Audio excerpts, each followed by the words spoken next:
Hi, I'm Reece Jones. Welcome to my latest podcast, whether you're watching me on YouTube or whether listening to me on podcasts on your Spotify or Apple. Today's episode is about how to scale your recruitment business. The reason why I'm doing this particular podcast is I, as you probably know, speak to recruiters about setting up a business. That's what I do for a living now. Now I've sold my businesses. And the common theme is I want to scale a recruitment business. However, there seems to be a massive misconception about what scaling a recruitment business is. Because technically, scaling is increasing revenue, but without increasing cost. And in a recruitment business, you can't do that because it's largely based on staff. However, if you are looking to grow your recruitment business, you are kind of looking at a scaling model. So what I'm looking today is about how you actually scale the business from a growth perspective that isn't going to get to a ceiling.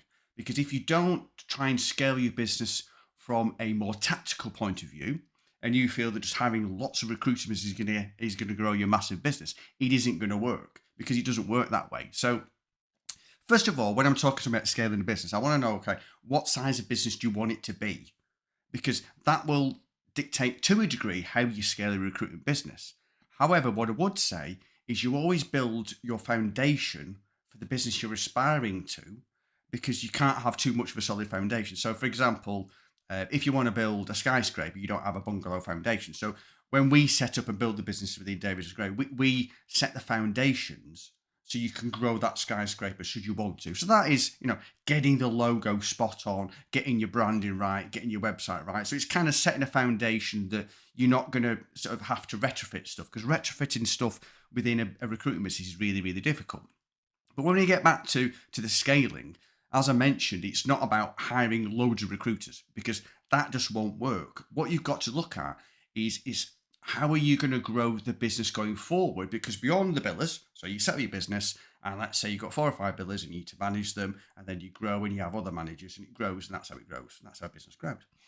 Is one of the things that is massively missed and underestimated in growing and scaling a recruitment business is it's essential you have to grow leaders. Because you're ultimately the leader, yourself and maybe a business partner. But as the business grows, that is going to dissipate. You can't cover everything. So you've got to think about where the business is going to be, and you can't do everything. And that's the point of scaling, rather, is to get people underneath you to be able to do what you can do, and then people underneath them to do what they can do. And that's how scaling works. So if you're not going to create leaders, then you're really going to struggle, because you just have a team of doers. But you need to grow those leaders. So you need to have a leadership development strategy where you are truly coaching people. And when I say coaching, the myth seems to be that anybody that trains now is coaching, because coaching sounds sexy. Well, coaching is teaching people to think for themselves and do for themselves. There's a famous quote by Andre Agassi, ex-world #1 tennis player, which is, the best coaches are the coaches you don't need anymore.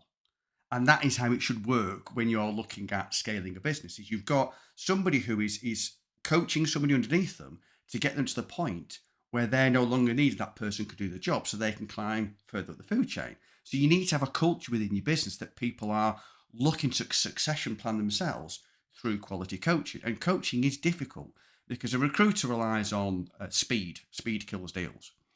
Coaching is slower, because you can train somebody by saying, this is how you do it, and you can give them solutions. But I think the phrase is, give a man a fish and be full for the day, teach them to fish, and they never go hungry again.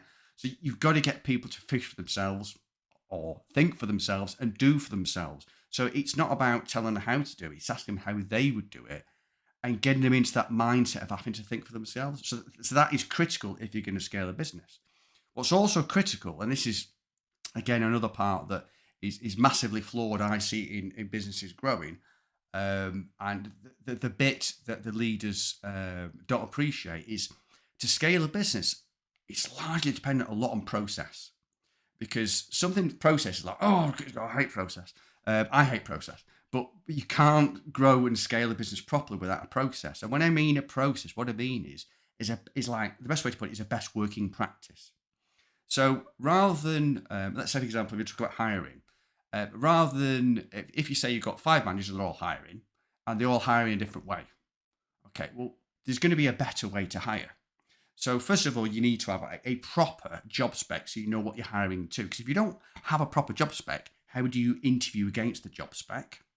Okay. And if you don't have a job spec and know what you're looking for, how do you find the people to get them through the door? But then also, you need to have sufficient people through the door so that your criteria can be high, that you're setting the bar high. So you don't have enough people through the door, you'll have a tendency to hire people that aren't really at the standard you're looking for. So when I go to best working practice, this is an example is you look at, okay, what is the staff attraction policy? And that will mean that you have to step back and look at what is the best practice for attracting staff. And this is where I find a lot of recruitment business owner leaders fall down, because we tend to all be a bit crap on completed finishing, because we're all interested in, oh, shiny new, because that's how we brought up. It's the psychometric profile of a recruiter isn't necessarily the best person to grow a business, because to grow a business, you've got to be able to see things through. Now, the smart thing that you do is, okay, like, for example, I'm an ideas man. I'm great on strategy. I'm great on coaching. I'm not very good at following things through. So I hired somebody who is brilliant at following things through. So I had the great ideas, and I get somebody to sort of upwardly manage to make sure I follow these ideas through. So if you're going back to the interview, the recruitment as a process, is you'll spend a bit of time looking at, okay, what is our attraction strategy? How do we attract enough? Because really, you've got to be, I don't know, interviewing 10 people to get one rather than say two. So if you're looking at hiring, say, one person a month, you've got to be seated, I don't know, between 5 or 10 people a month. That's a lot of people. So what is your attraction strategy? You get people through the door. Okay, what is your selection strategy? What are you actually looking for in these new recruits? And because we're recruiters, we think we can wing it. Well, that's not the best way to hire. And what you'll end up with is all your managers are doing things a different way, but they won't necessarily be doing it the best way. And they'll be successful in spite of the environment they're in. Now, it's not a case of getting everybody to be robotic, but it's making it easy for them to succeed. And that's the key. So what you're doing is you're getting a much better value and performance out of people, because you're giving them the infrastructure to allow them to be better. So if you have, say, some job specs that are written for them, then they understand what they're hiring to. If they've got some form of structure of how they're actually doing the selection process, so if you're doing psychometric profiling, or if you're doing some sort of intelligence testing, or whatever it might be, if there's certain criteria that you're looking for, they are interviewing to that criteria rather than just winging it. Because again, as recruiters, we tend to move at pace. So what we'll do is, if you don't watch it, you'll interview somebody, go, great, the figures are fantastic, they seem really nice, they get on with me, give them a job. Okay, looking at ratios of success within your business. If you're going to grow it properly, you have to look at ratios of success. And that ties in nicely to the other thing that's critical in you scaling your business is your staff attraction strategy has to be key, but your staff retention strategy also has to be key. So it's hiring good staff and keeping good staff. So if somebody joins your business and they don't work out, it's essential you look at why didn't it work out? Because ultimately, it's going to be your fault, because they'll have failed for a reason that's within the business. Either they weren't the right hire, the induction wasn't right, the match wasn't right, they didn't get the right coaching, didn't get the right training. There's something that's not worked. So as far as if you're going back to the example of the attraction, selection, the hiring process, you're constantly finessing it to see how you can improve it. But also, as the business grows, your criteria will probably change. Because at the beginning, if you're looking at a small to medium-sized business or a micro business, you might be able to get somebody from a large organization that are a big biller there, but they're a big biller because they're used to working within structure. But in a startup situation or a small situation or a micro situation, they may not be able to do that. So, you're looking for a different type of person. What you're looking for is somebody who's going to be able to be autonomous and be able to work without that much structure. So your criteria is going to change. So again, it's essential that you're always reassessing these things. So in your processes, you're looking at the way you do things throughout the business, but also you've got to hire somebody within your business to kind of make sure that these jobs get seen through. The other thing that is essential within scaling business is your culture. Now, people talk a lot about culture. And again, I'm talking to a lot of aspiring business owners who say, oh, yeah, I want it to be a fun place to work. I want people to be recognized. I want everything to be transparent. And all these ideas are great. And I agree with all of them. But the thing is, at that point, that they're idealistic. How do you actually make them happen? Okay, but also, how do you make sure they stick? Because when you grow a business, initially, you say you've got 4 or 5 people, you can kind of control the culture through how you behave and your personality. Because that's how I grew a business. Is it initially was through just my core values and how I behave and how people should behave, and it was natural the way it grew. But as the business grows, you've got to make sure that culture stays in place, because the further you get removed, the easier it is for that culture to start to dissipate. So you've got to be constantly reactive to the culture to ensure it stays, because that's where I've seen a lot of businesses fall down, is where they get to a certain size, the person that had the businesses start to get a bit overconfident, they move away from it, and they don't know what's going on in the coal face, and the culture starts to change. Um, Say, for example, the culture to where there's no politics, or it's constant need for development, or people like to be competitive but work in teams. There's a culture thing that can quite easily dissipate if you don't watch it, and that's where what I found is within scaling the business is you've got to be ruthless. And ruthless sounds like a horrible word, because I'm a very caring person. And one of my ethos is you should never, if ever you're going to let somebody go, it should never be a surprise. You should always give them sufficient chance to change, to be able to stay in the business. So it should never come as a surprise. So I'm not the sort of person that you would call ruthless. But if you've got, say, for example, somebody doesn't fit your culture and they're not going to fit in your culture, you need to let them go, especially early on, because once you've got a critical mass, the bigger the business with a strong culture, the harder it is for somebody to come in and fuck it up. Whereas if it's quite small, and say you've got 4 or 5 people, and you get somebody in that's a political person, that's a bit of a backstabber, it can easily fuck up the culture. So you need to be ruthless on that. But also, if you've got people within the business that aren't necessarily hitting your minimum criteria. So let's say, one of the things I haven't mentioned actually is I recommend that with any business, when you are looking on that growth journey, is you set some sort of ground rules. And one of them might be everybody has to hit 150 grand a year. Okay. Because what you can do is you'll let people go into the bar at, say, 100 grand. But the problem is, if you've got people that are performing at a lower level, they tend to drag people down, because people will quite often perform somewhere between who is the biggest and who's the least. So some people will migrate towards, as long as I'm billing enough above the least, I'll be all right. So if the lease is 100 grand, you'll get some 120 billers. If the lease is 150 grand, 180 grand billers. Similarly, you need big billers, because people need something to aspire to. So again, that drags the average billing up, because that's another thing that you need to look at, is your average billings per head. Because something that you can fall into when you're growing a business is the vanity. The vanity of, I've got 50 staff, or I've got 30 staff, or 10 staff. That's just vanity, and it's very easy to slip into. So the other aspect I think is important within scaling a business is if you have a good non-exec or mentor to talk to you. Because if you're in there all the time, you quite often you can't see the things that are in front of you. And sometimes you need a reality check. And also, if you're going from being a recruitment consultant to growing a business, say 50 staff, you're constantly going to a new job that you've never done before, but with nobody to show you how to do it. So you haven't got somebody above you coaching you with a succession plan to show you how to do it. So how are you going to learn how to do that? Are you going to wing it and learn by your mistakes? Well, that's not the smart thing to do, is constant learning by your mistakes.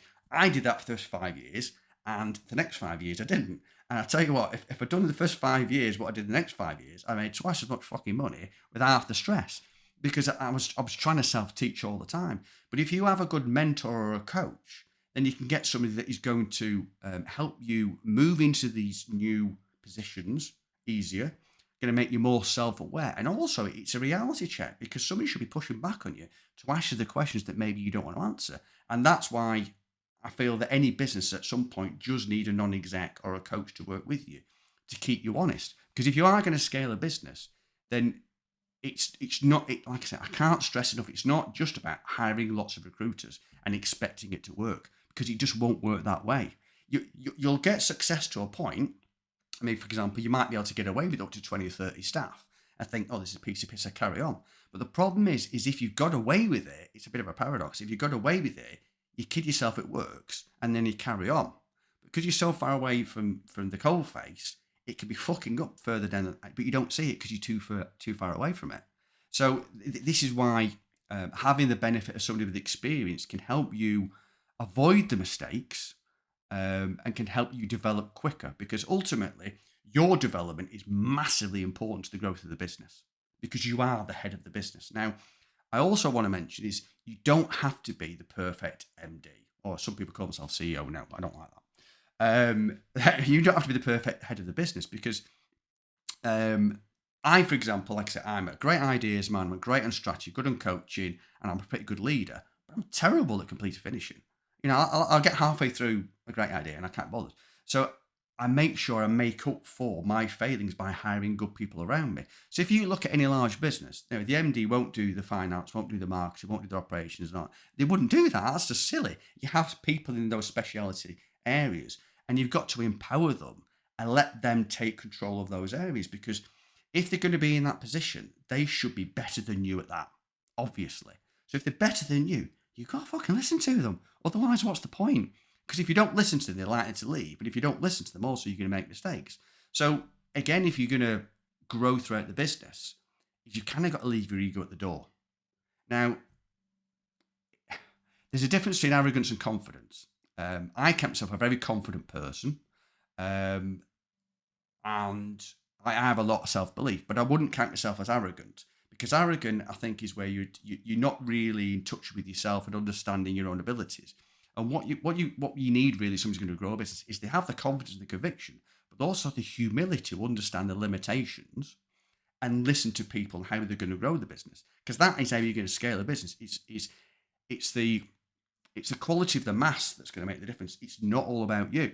So the key factors are: you've got to look after your culture, you've got to have a repeatable process, you've got to constantly reevaluate your process, you've got to trust experts in their jobs, you have to give them empowerment.